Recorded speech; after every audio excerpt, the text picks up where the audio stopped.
శ్రీ మాత్రే నమః. శ్రీ శివాయ గురవే నమః. ఆషాఢ మాసంలో గ్రామదేవతల పూజ అనేది చేసుకుంటూ ఉంటాము. మనకి సంక్రాంతి ముందు నుండి మనకి గ్రామదేవతల ఆరాధన అనేది మొదలవుతూ ఉంటుందన్నమాట. ఊర్లో ఒక్కొక్క గ్రామంలో ఒక్కొక్క విధంగా అమ్మవారిని పూజించుకుంటూ ఉంటారు. మా ఊర్లో తాళ్ళమ్మ తల్లిని పూజించుకుంటాము మాఘమాసంలో. మాఘ పౌర్ణమికి ఉత్సవాలు బాగా జరుగుతాయన్నమాట. తిరణాలని చేస్తారు. అప్పుడు వెళ్ళి అమ్మవారికి మేము నైవేద్యాలు అవి సమర్పించుకొని వస్తామన్నమాట. ఇంకా ఇంట్లో కూడా నేను పెట్టుకుంటానండి మాఘమాసంలో, ఇంకా ఆషాఢ మాసంలో ఈ 2 నెలల్లో పెట్టుకుంటానన్నమాట అమ్మవారికి. ఎందుకంటే అమ్మకు చద్ది నైవేద్యం పెట్టడం వలన మన కుటుంబాన్ని మనందరినీ కూడా చాలా చల్లగా చూస్తుందన్నమాట. అమ్మ కడుపు చల్లగా అని చెప్తారు కదండి. అందుకని చలిమిడి దీపాలు కానీ, ఇంకా పెరుగన్నం కానీ ఈ నెలల్లో అమ్మవారికి పెట్టుకుంటూ ఉంటారనమాట నైవేద్యంగా. కొంతమంది బోనాలని కొన్ని ప్రాంతాల్లో ఒక్కొక్క పేరుతో చెప్తూ ఉంటారు. సో మేమైతే చద్ది నైవేద్యం అని చెప్తాము. నేను కూడా ఈరోజు పెట్టుకున్నాను. మామూలుగా అయితే పౌర్ణమి ముందే పెట్టుకుంటాను. వారాహి నవరాత్రుల్లో పంచమి రోజు పెట్టుకున్నానమాట. అది కూడా ఆదివారం కలిసి వచ్చిందని. కాకపోతే ఇలా అమ్మవారిని 3 రాళ్ళు పెట్టి నేను పూజించుకుంటాను. అలా పూజ చేసుకోలేదనమాట. సో ఇప్పుడు మా ఇంటి దగ్గరలో గుడిలో కూడా బోనాలు అవి జరుగుతున్నాయి. సో ఈరోజు కూడా మనం పెట్టుకుందాము అని అనిపించి అమ్మవారికి నైవేద్యాలు పెట్టుకోవడానికి అంతా రెడీ చేసుకుంటున్నాను.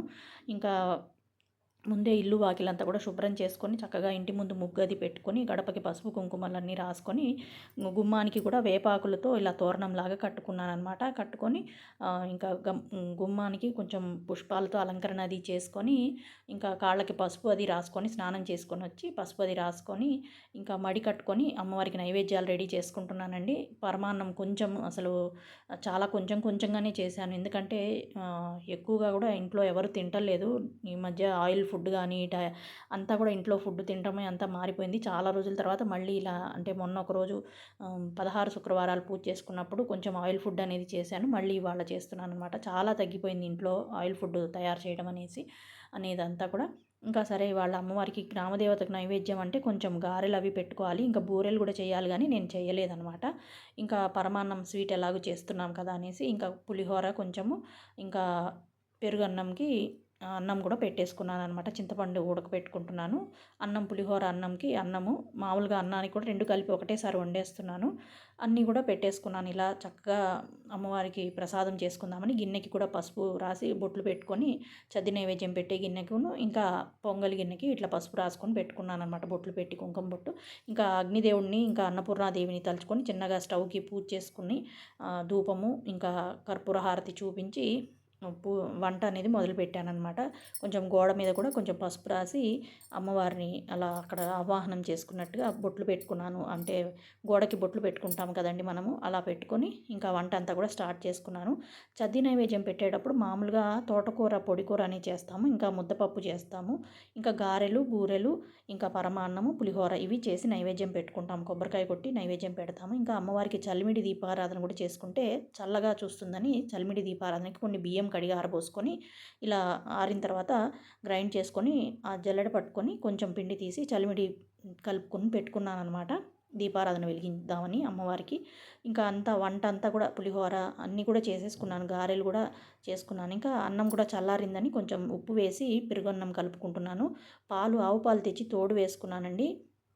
కాకపోతే కొంచెం లైట్గా పాలు జిగటగా అనిపిస్తుంది కొంచెమే. ఇంకా చాలా రోజుల తర్వాత తోడు పెట్టానన్నమాట. కొంచెం అలా అనిపించింది. ఇంకా బాగా కలిపేసానమాట. కలిపేసి పక్కన పెట్టేసుకున్నాను. చిన్న వేపాకు అందులో పెట్టేసి నైవేద్యం పెట్టుకోవడానికని. ఇలా మామూలుగా మెయిన్గా మనకి చద్దంటే పెరుగన్నం నైవేద్యం ఇంపార్టెంట్ అనమాట. సో ఇలా వేపాకు పెట్టి అన్ని వంట అంతా కూడా రెడీ చేసుకొని 11 అయిపోయింది.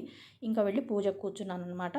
ఇంకా గారెలు కూడా వేసేసాను. ఈసారి వేసేసుకొని పక్కన పెట్టేసుకున్నాను అనమాట. మామూలుగా అయితే గారెలు దండలాగా కూడా వేయొచ్చు. ఇంకా వంట అంతా కంప్లీట్ చేసుకున్న తర్వాత ఇలా పూజ రూమ్లో పీఠం అది రెడీ చేసుకుంటున్నాను. ఇలా జాజుతో అలికి పద్మ ముగ్గు అది వేసుకొని పీట పెట్టి, పీటకు కూడా కొంచెం పసుపు కుంకుమ రాసేసి వస్త్రం పరిచి అమ్మవారిని ముగ్గురిని ప్రతిష్ఠ చేసుకున్నాను అనమాట. ప్రతి సంవత్సరము మాఘమాసంలో ఇంకా ఆషాఢ మాసంలో అమ్మవార్లని బయటికి తీసి చక్కగా అభిషేకం లాగా, అంటే కొంచెం జలాభిషేకమే నేను ముందుగానే చేసేసుకుంటాను. చేసుకొని పసుపు రాసి బొట్లు పెట్టేసుకొని ఇక్కడ ప్రతిష్ఠ చేసుకొని పూజ చేసుకుంటానన్నమాట.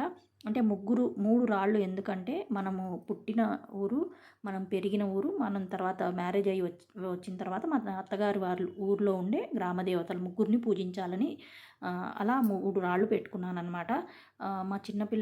మా పిల్లలు చిన్నగున్నప్పుడు అమ్మవారు పోయడంతో అప్పుడు మా ఇంటికి అంట్లు తోమడానికి వచ్చే ఆవిడ చెప్పిందనమాట. "ఏదన్నా మొక్కుకో అమ్మ, అలా చేసుకోవడం వలన అమ్మవారు చల్లగా చూస్తుంది" అని చెప్పంగానే అనుకున్నాననమాట. ప్రతి సంవత్సరము నీకు మాఘమాసంలో ఇంకా ఆషాఢ మాసంలో నైవేద్యాలు పెట్టుకుంటానమ్మా అనంగానే ఇద్దరు పిల్లలకి అమ్మవారు తగ్గిపోయిందండి. అప్పటి నుండి కంటిన్యూగా పెట్టుకుంటున్నాననమాట. ఫస్ట్ 2 రాళ్ళతో పెట్టుకున్నాను. నేను ఈ విషయాన్ని చెప్పాను చాలా సార్లు కూడా. ఇంకా తర్వాత మా మా అత్తయ్య గారు అనుకుంటా చెప్పారు. 3 ఉంటారు కదా, ముగ్గురు ఉంటారు కదా అమ్మవార్లు, ముగ్గురమ్మల మూలపుటమ్మ అని చెప్తారు కదా, అందుకని మూడోది కూడా పెట్టుకో అని చెప్పేసి అన్నారనమాట. ఇంకా 3 రాళ్ళు తెచ్చి పెట్టుకున్నాను. పక్కన అప్పుడు ఇల్లు కడుతూ ఉంటే కన్స్ట్రక్షన్ జరుగుతుంటే అక్కడ నుండి తెచ్చుకున్నాననమాట. మేము రెంట్‌కు ఉండేవాళ్ళం అప్పుడు. పక్కన అపార్ట్మెంట్ కడుతున్నారు అప్పుడు. అక్కడ నుండి తెచ్చి శుభ్రంగా కడిగి పెట్టుకున్నాను. ఇంకా అప్పటి నుండి ప్రతి సంవత్సరము 2 సార్లు ఇలా అమ్మవారికి నైవేద్యం పెట్టుకుంటాను. మిగతా టైంలో లోపల శుభ్రంగా ఒక కవర్లో పెట్టి పూజ రూమ్‌లోనే పెట్టుకుంటాననమాట. ఇలా పీఠం అంతా కూడా వేపాకులు అవన్నీ పసుపు కుంకుమ వేసి అమ్మవారిని ప్రతిష్ఠ చేసుకున్నాను. ముగ్గురికి కూడా చక్కగా పసుపు కుంకుమ బొట్లు పెట్టేసుకొని ఇలా పెట్టుకొని తర్వాత వేపాకులు అవి కొంచెం పుష్పము అది సమర్పించి ముందుగా గణపతి పూజ అది చేసుకొని ప్రారంభించుకున్నాననమాట. మనకి ఏ పూజ చేయాలన్నా విఘ్నాలు లేకుండా ఉండాలి కాబట్టి ఈ విఘ్నేశ్వర పూజ కూడా చేసుకోవాలి. పసుపు గణపతిని, గౌరమ్మని కూడా చేసుకున్నాను. ఇంకా వారు పోసుకుంటాం కదండీ, అందుకని ముందుగానే రెడీగా ఒక ఇత్తడి చెంబులో నీళ్లు నింపి కొంచెం పసుపు, కుంకుమ, అక్షింతలు, గంధము, పుష్పము, వేపాకు ఇవన్నీ వేసి పక్కన పెట్టుకున్నాననమాట. పూజ అంతా అయిన తర్వాత వాకిట్లో గేట్ ముందు ఇలా వారులాగా పోసుకుంటామన్నమాట. అలా పోసుకోవడం వలన అమ్మవారు మనల్ని రక్షిస్తుంది అని ఒక నమ్మకంతో చేసుకుంటామండి. ఇంకా అలా రెడీ చేసి పెట్టుకొని ముందుగా దీపాలు అవన్నీ కూడా వెలిగించుకున్నాను. అంటే ఆచమనం చేసి దీపారాధన వెలిగించి సంకల్పం చెప్పుకొని హరిద్ర గణపతి పూజ చేసి తర్వాత అమ్మవారికి పూజ చేసుకుందామని ఇంకా చిన్నగా శివయ్యకు, వెంకటేశ్వర స్వామికి ఇంకా గోమాతకు అభిషేకం చేసుకున్నాను ఇవాళ. ఎందుకంటే ఏకాదశి కాబట్టి ఉపవాసం అది ఏమి ఉండలేదండి. ఎందుకంటే నైవేద్యాలు అవి పెట్టుకుంటున్నాను కాబట్టి. సరే అభిషేకం అది చేసుకొని స్వామివారికి చిన్నగా పూజ అది చేసుకుందామని అనుకున్నాను. ఇంకా అమ్మవారు ఇలా గౌరీదేవిలో ఆవాహనం చేసుకున్నాను. చిన్నగా గౌరమ్మని చేసుకొని పక్కన నిమ్మకాయ పెట్టుకున్నాను.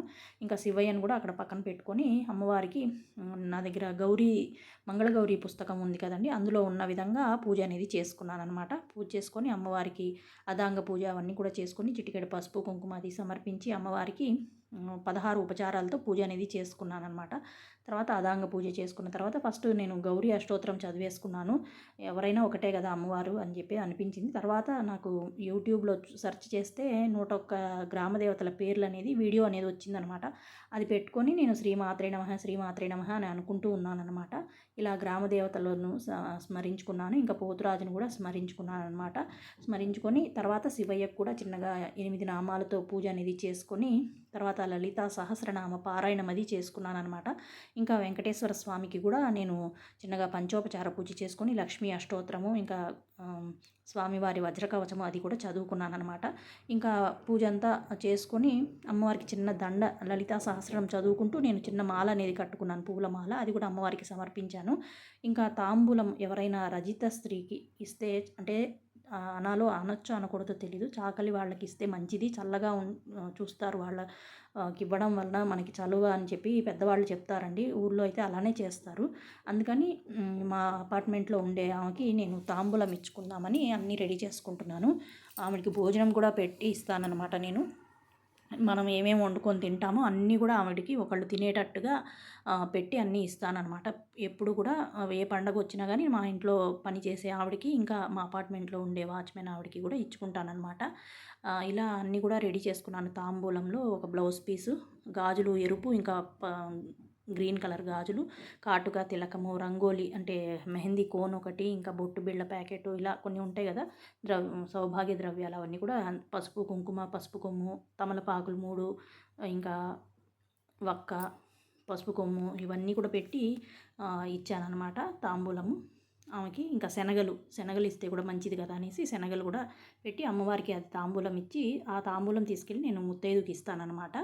ఇలా ప్రతి సంవత్సరము నేను చేసుకుంటానండి. వాళ్ళకి ఇచ్చిన తర్వాతే నేను ప్రసాదం కూడా తింటానన్నమాట. ఇంటి దగ్గర ఎవరు ఇంతకుముందు ఉండేవాళ్ళు కాదు, కొంచెం దూరంలో ఉండేవాళ్ళు. వాళ్ళకు కూడా తీసుకెళ్ళి ఇచ్చేసి వచ్చిన తర్వాతే నేను తినేదాన్ని అన్నమాట. ముందుగానే వెళ్ళి తెలుసుకొని ఇచ్చి వచ్చేదాన్ని. ఇలా గ్రామదేవత పూజ అనేది నేను ప్రతి సంవత్సరము 2 సార్లు చేసుకుంటానండి. మాఘమాసంలో ఇంకా ఆషాఢ మాసంలో. సో ఇలా అంతా కూడా రెడీ చేసుకొని నైవేద్యాలన్నీ కూడా రెడీ చేసుకున్నాను కదా. నేను చదువుకోవాల్సినవన్నీ చదువుకున్న తర్వాత అమ్మవారికి మహానైవేద్యం పెట్టుకొని వచ్చి అక్కడ చక్కగా ముగ్గది వేసి మహానైవేద్యం పెట్టి కొబ్బరికాయ కొట్టి అమ్మవారికి నైవేద్యం అది సమర్పించానమాట. సమర్పించి హారతి, మంత్రపుష్పము, క్షమార్పణ, పంచహారతి ఇలా గ్రామదేవతల పూజ అనేది ప్రతి సంవత్సరము నేను చేసుకుంటానండి. గ్రామదేవతలను పూజించడం వలన మనల్ని రక్షిస్తారు, మనల్ని కాపాడుతారని పెద్దవాళ్ళు చెప్తారనమాట. సో తప్పకుండా అందరూ కూడా సంవత్సరంలో ఒక్కసారైనా గ్రామదేవతల పూజ అనేది చేసుకోవాలి.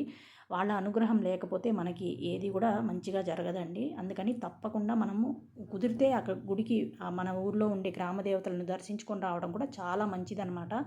ఒక సంవత్సరానికి ఒక్కసారైనా మన ఊరు వెళ్తూ ఉంటాం కదా, అలాంటప్పుడు వెళ్ళి చక్కగా పూజ చేయించుకొని ఒక బ్లౌజ్ పీసు ఇలా తాంబూలం ఏదైనా ఇచ్చుకొని వస్తే కూడా మనకి మంచిదనమాట. కుదిరినప్పుడు తప్పకుండా వెళ్ళిరండి.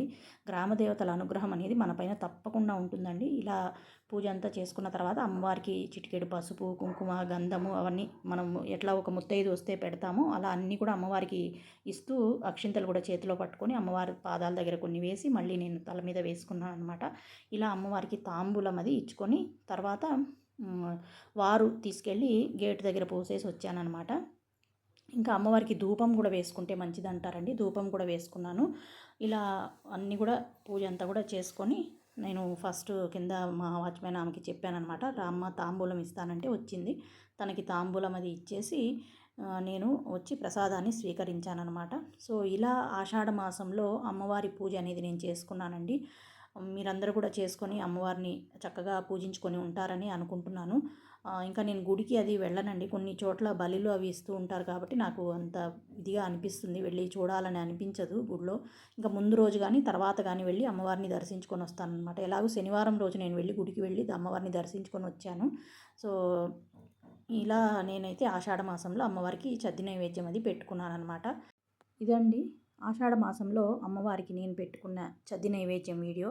మీ అందరినీ కూడా చల్లగా చూడాలని, అందరూ కూడా సుఖ సంతోషాలతో హాయిగా ఆయురారోగ్య ఐశ్వర్యాలతో ఉండాలని మనస్ఫూర్తిగా అమ్మవారిని ప్రార్థిస్తూ అమ్మవారి చల్లని చూపు మనందరిపైన ఉండాలని మనస్ఫూర్తిగా కోరుకుంటూ శ్రీ మాత్రే నమః, శ్రీ శివాయ గురవే నమః.